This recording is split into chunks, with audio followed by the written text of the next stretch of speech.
Et la question que je me pose toujours, pourquoi est-ce que c'est dans le mariage qu'on refuse de lever les obstacles, de travailler à lever les obstacles?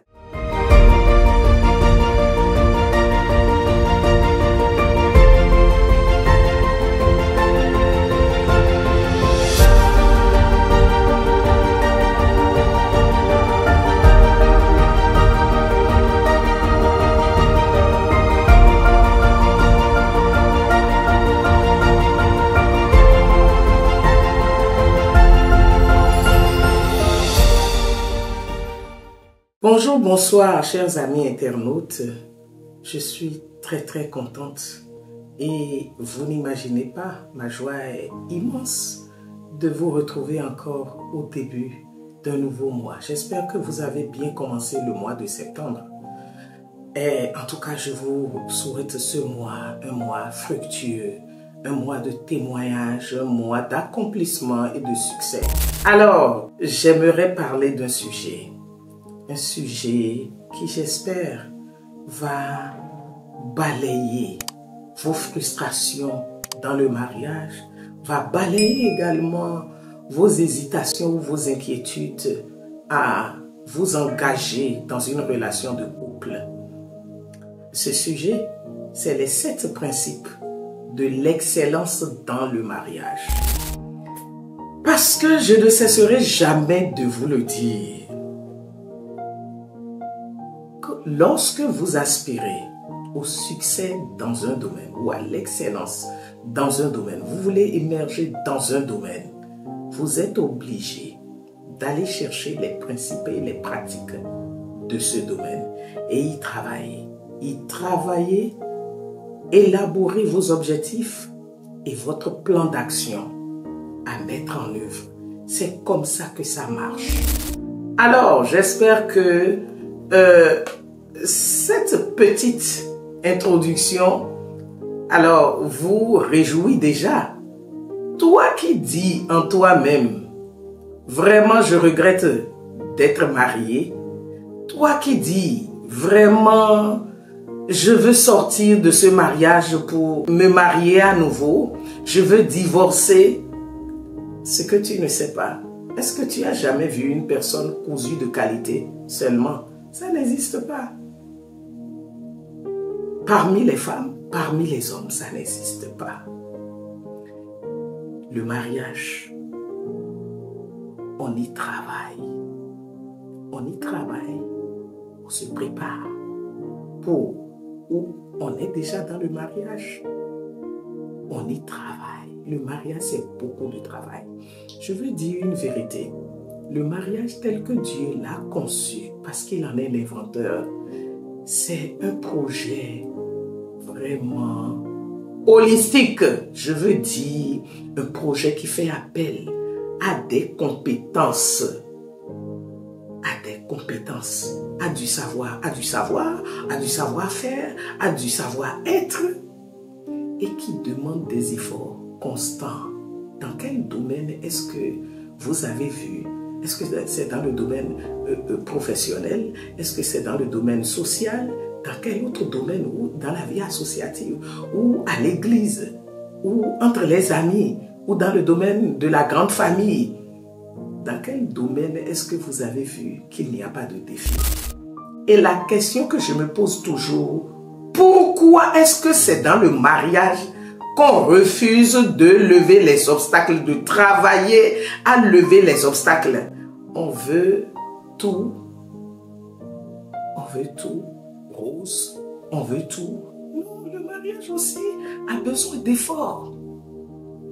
Et c'est pour ça que j'aime un texte biblique dans le livre de Pierre, 2 Pierre chapitre 1, du 5 au 8.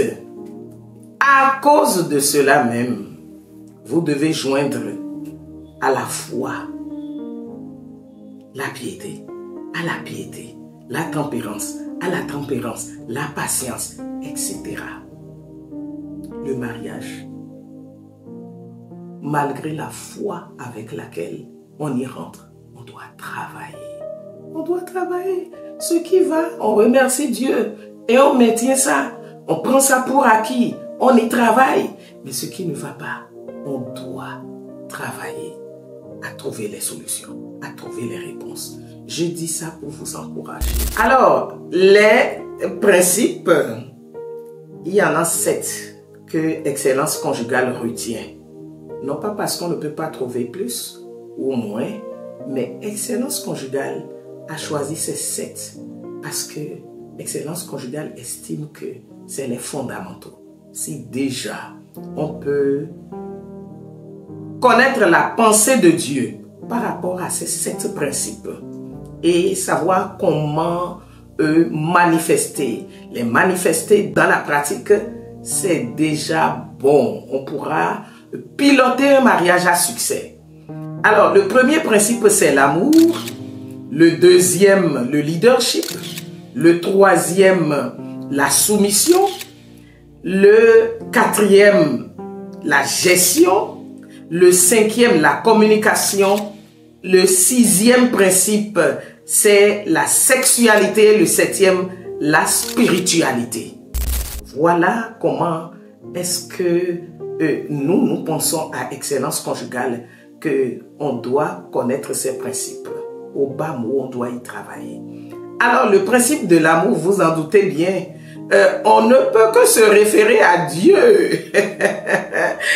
Et parce que je dis, moi, je m'amuse à dire le verset biblique qui résume, selon moi, la Bible, toute la Bible, c'est dans Luc 10, c'est Luc 10, verset 27, dans l'histoire du bon Samaritain, où il est écrit, où à la fin, tu aimeras le Seigneur, ton Dieu, de tout ton cœur, de toute ton âme, de toute ta pensée et de toutes tes forces, et tu aimeras ton prochain comme toi-même. Ça, c'est le résumé de la loi. Je ne sais pas, d'autres vont trouver d'autres. Si je dors, si je suis en éveil, quel que soit mon état, si on me demande, donne un passage biblique qui résume la Bible, c'est ce passage que je vais donner. Et c'est ce que je voudrais dire. Je donne comme principe, ou fondement du principe d'amour.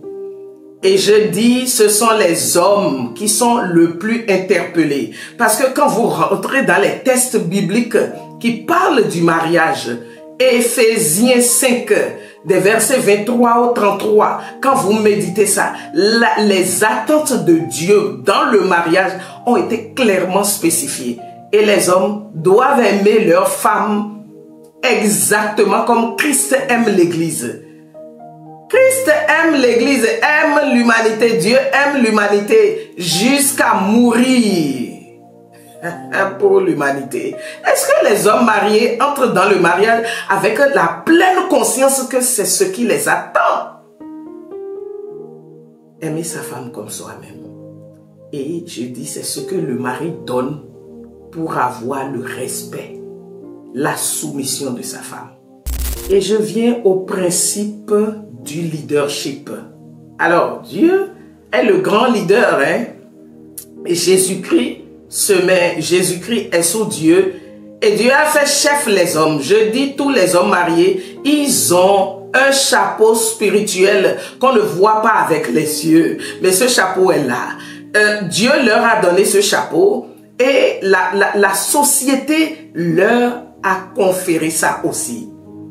Alors, les femmes vont faire comment? Et les hommes, même, est-ce qu'ils comprennent le sens de ce leadership? Est-ce qu'ils comprennent que ce leadership, ils sont obligés de l'exercer par rapport à la bonté et pensant au bien-être des membres de leur famille? La femme d'abord, leur épouse d'abord, les enfants et les personnes à charge. Et que ils devront rendre compte à Dieu, à Christ, de Christ. Et Christ se trouvant sous. C'est ça le leadership. Moi, je voudrais interpeller les hommes. Quel est le leadership que chaque homme marié, toi homme marié qui m'écoute, quel est le leadership que tu exerces au sein de ta petite famille? Est-ce que tu en es conscient? Ou tu t'alignes sur les stéréotypes et que tu diriges? Non, tu dois être conscient. Tu dois être très intentionnel dans ce leadership-là, qui doit s'aligner sur le leadership de Dieu, l'amour. Prêt à mourir, aimer, c'est tout donner et se donner soi-même. S'il s'agit de ça. Les vrais leaders, c'est pas leur compétence ou tout, mais ce qui compte dans le leadership, c'est la bonté que l'on applique à la gestion. Et je m'en vais dire un mot sur le troisième principe, la gestion, qui regarde aussi bien, dans la gestion, je dis, c'est tout le savoir-faire qui permet de gérer les finances du foyer, de gérer les ressources humaines, les personnes, les enfants, les personnes à charge, tout le savoir-faire qui permet de gérer la communication, etc. C'est tout le savoir-faire. C'est plutôt les outils de management qui sont recherchés ici. La science, en un mot, la science. Ce qui est transmis en éducation et ce que les compétences, le savoir, que vous avez pu acquérir au cours de votre vie. Vous devez déployer tout ça. Le savoir-être. Il s'agit du déploiement des compétences. Et ça regarde aussi bien la femme mariée que l'homme. Le quatrième principe, la soumission de la femme. Les femmes, quand on parle de soumission, tout le monde a les poils hérissés, tout le monde devient nerveux. C'est parce que les hommes et les femmes, même mariés, ne comprennent pas le concept. Ce n'est pas un concept inventé pour écraser les femmes, maltraiter les femmes, abuser des femmes. C'est faux. La soumission est un concept qui se vit depuis le ciel jusque sur la terre.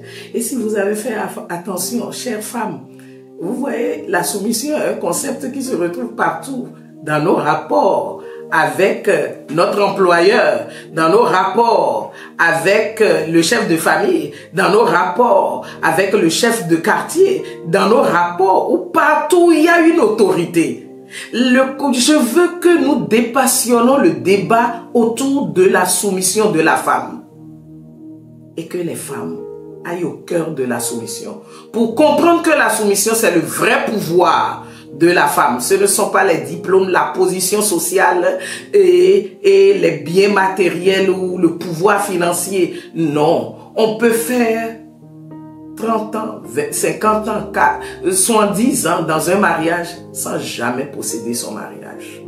Comme quelqu'un peut maîtriser la soumission avant de rentrer dans le mariage, exercer la soumission comme elle est, Esther, comme ces femmes de la Bible, et pour qui ça marche.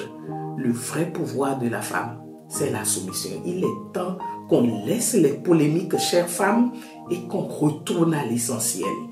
Qu'on interroge le cœur de Dieu pour voir, est-ce que c'est lui qui a créé l'homme et la femme inégaux et qui permet... Non, ce n'est pas ça.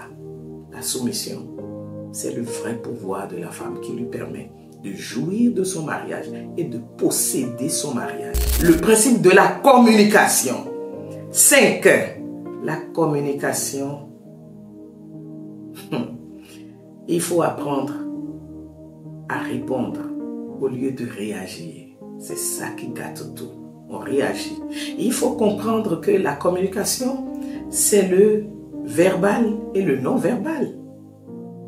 Et que ce qui compte maintenant, que la communication du couple soit verbale ou non verbale, c'est qu'il faut faire en sorte que la communication entre les conjoints soit non violente.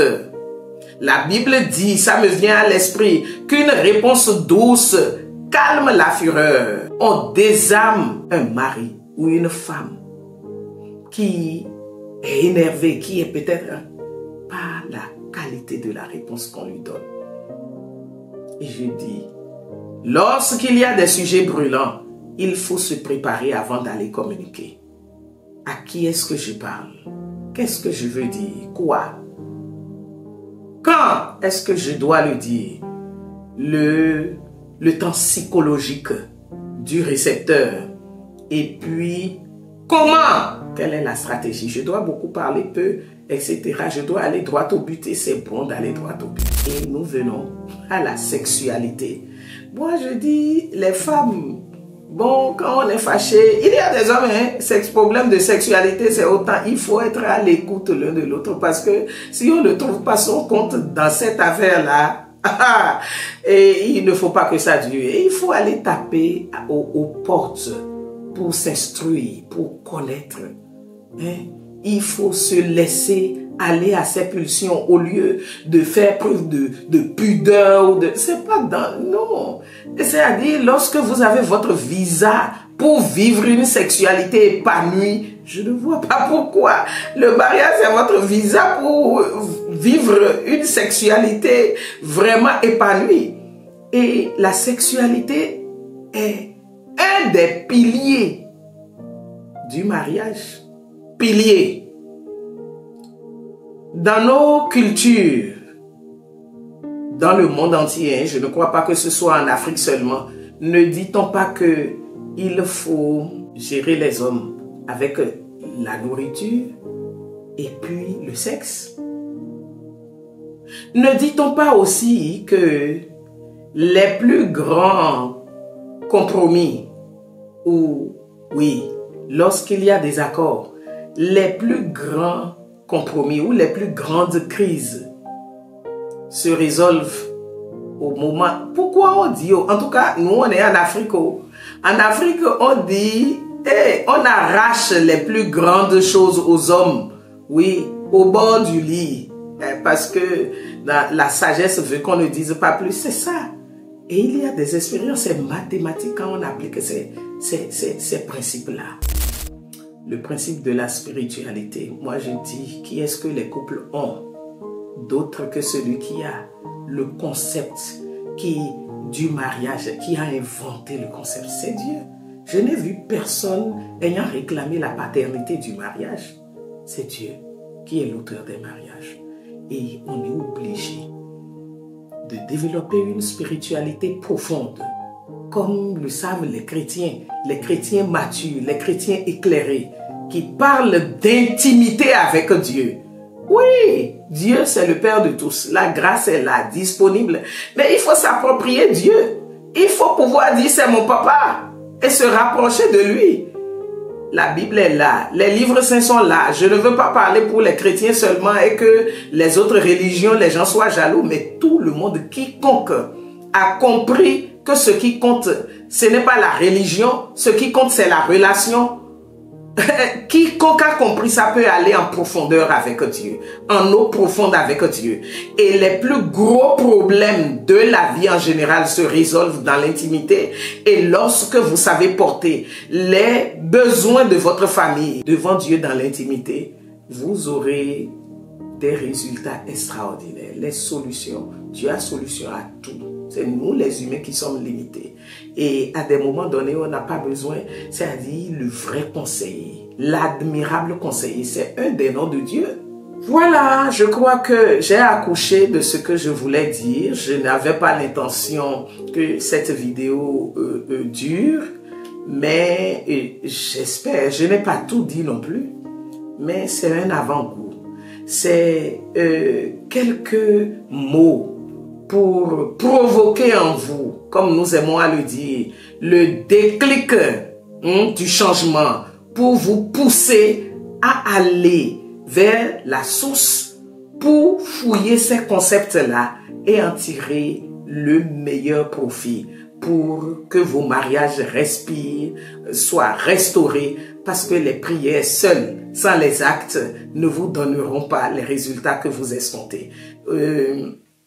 J'aimerais prier pour les mariages. Seigneur, je te dis merci pour toutes les personnes mariées de la terre. Seigneur, en Afrique, en Europe, en Asie et dans les autres continents. C'est toi qui es l'auteur des mariages. Seigneur, je te confie les mariages. Je te dis merci pour les mariages qui se portent bien, où la paix et la joie, Seigneur, le succès, l'épanouissement peuvent être trouvés. Mais je te prie également pour les mariages en souffrance. Je dis, il te suffira, papa, d'une visitation. Il te suffira d'une inspiration au cœur de l'homme ou de la femme. Il te suffira, oui, d'un message de quelqu'un, un peu comme Excellence Conjugale, pour ressusciter les mariages morts, pour faire revivre les mariages en souffrance, les mariages malades. Seigneur, oui, je te prie pour que la guérison soit, la délivrance soit, et que toi qui es au contrôle de tout, pendant que le monde dit divorce, etc., que les mariages vont mal, c'est vrai. Mais nous t'invoquons pour que tu continues d'agir, parce que nous croyons que tu agis toujours, et il y a des mariages qui donnent envie de se marier. Seigneur, que ce message trouve écho dans le cœur des personnes qui en ont besoin, et que ce message rapproche bon nombre des personnes mariées, hommes comme femmes, de toi, pour que tu leur parles, pour que tu leur fasses du bien. Au nom puissant de Jésus, nous avons prié et reçu. Alors, à Excellence Conjugale, le slogan c'est « J'y suis, j'y reste » et je m'améliore. Et n'oubliez pas de liker si vous avez aimé. Merci et à très bientôt.